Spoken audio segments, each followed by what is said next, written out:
YSR Congress party మాజీ మంత్రి senior నాయకులు అంబటి రాంబాబు మీద టీడీపీ గూండాలు దాడి చేసి ఇంటి మీదకు వెళ్లి హత్యా ప్రయత్నం చేయడం సిగ్గుచేటని మాజీ మంత్రి కాకాని గోవర్ధన్ రెడ్డి అన్నారు. నెల్లూరు జిల్లా వైఎస్ఆర్ కాంగ్రెస్ పార్టీ జిల్లా కార్యాలయంలో అంబటి రాంబాబు మీద టీడీపీ గూండాలు దాడిని ఆయన తీవ్రంగా ఖండించారు. ఈ సందర్భంగా కాకాని మాట్లాడుతూ లోకేష్ పాలనలో ప్రశ్నించిన వారిపై కేసులు పెట్టి దాడులు చేయటం దుర్మార్గమన్నారు. ఈ రాష్ట్రంలో ఆటవిక పాలన నడుస్తోందని పేర్కొన్నారు. లోకేష్ నియంత్రిత పోకడలతో వైఎస్ఆర్ కాంగ్రెస్ పార్టీ నాయకుల మీద దాడులు చేయటం సిగ్గుచేటన్నారు. మంత్రి వైఎస్ఆర్ కాంగ్రెస్ పార్టీ సీనియర్ నాయకుడు మా సహచరుడైనటువంటి అంబటి రాంబాబు గారి మీద ఈరోజు తెలుగుదేశం పార్టీకి సంబంధించినటువంటి కొంతమంది గూండాలు దాడికి పాల్పడటం, ఆ తర్వాత ఇంటి మీదకి వెళ్లి హత్యాయత్నం చేయడం అనేటువంటిది దురదృష్టకరమైనటువంటి పరిణామం. ఈ రాష్ట్రంలో ఆటవిక రాజ్యం వెళ్తుంది, ఆటవిక పరిపాలన కొనసాగుతుంది. చంద్రబాబు నాయుడు, లోకేష్ నియంత్రిత పోకడలతో ఈరోజు వైఎస్ఆర్ కాంగ్రెస్ పార్టీ శ్రేణుల మీద దాడులు కొనసాగుతున్నాయి.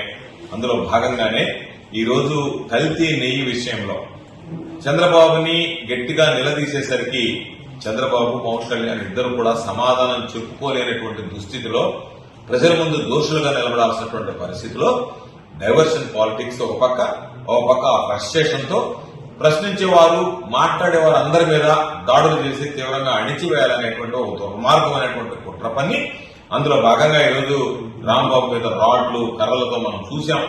బూతు మాటలు, బూతు పంచాంగం అంతా మాట్లాడి మహిళలు కూడా విచక్షణ మరిచి ఈరోజు రాంబాబు గారి మీద అనరానటువంటి మాటలు మాట్లాడడం, బూతులతో రెచ్చిపోవడం, రాడ్లు, అదేవిధంగా ఉన్నటువంటి కర్రలతో రకరకాలైనటువంటి మాటలు, ఇక మనం వినకూడనటువంటి మాటలాడడానికి కూడా వీలు కానటువంటి పదాలు ఉపయోగించి అటువంటి దరిద్రమైనటువంటి భాషతో ఆయన తోలనాడి ఆయన ఆవేశంలో మీరు ఈ విధంగా చేస్తున్నారు అని చెప్పి ప్రశ్నించినందుకు వెంటనే ఆయన ఇంటి మీదకి వెళ్లి చంద్రబాబు నాయుడిని ఏమీ అనకపోయినా, ఈరోజు వీడియోలో సాక్ష్యం మేమందరం చూసాము. ఈ వీడియో ఎక్కడ కూడా చంద్రబాబు నాయుడిని ఒక్క మాట కూడా ఆయన మాట్లాడినటువంటి పరిస్థితి లేదు.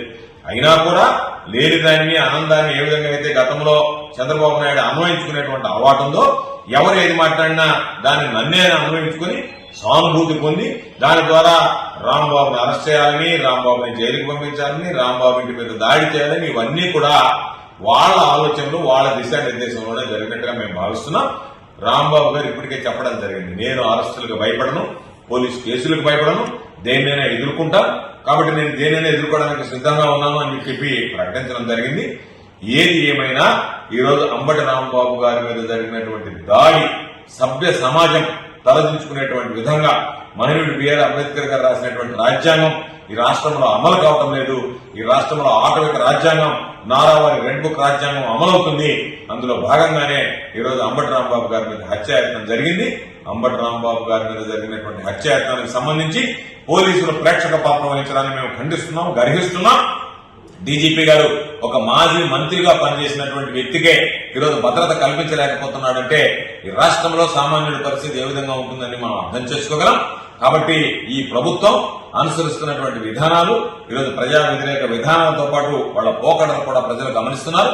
ఈ ప్రభుత్వానికి బుద్ధి చెప్పేటువంటి రోజులు త్వరలోనే ఉన్నాయని చెప్పి ఈ సందర్భంగా తెలియజేస్తూ అంబటి రాంబాబు గారి మీద జరిగినటువంటి దాడిని మేము ముక్త కంఠంతో ఖండిస్తాం.